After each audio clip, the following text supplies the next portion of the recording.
yang ada di Kota Ambon. Hari ini kami ada pembersihan kuburan syuhada.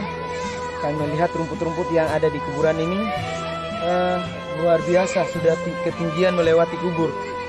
Ini barangkali kami minta dari seluruh kaum muslimin menjadi suatu perhatian atau bagaimana kuburan syuhada ini bisa menjadi program untuk pembersihannya.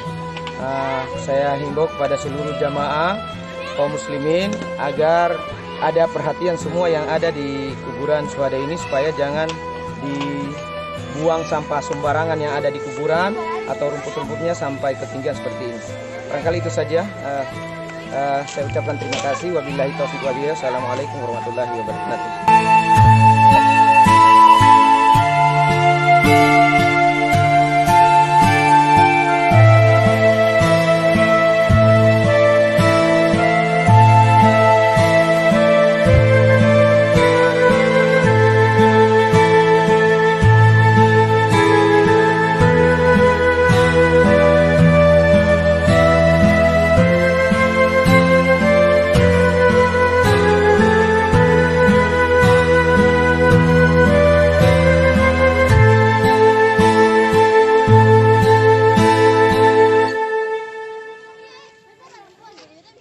TPQ Al Hidayah Amaci.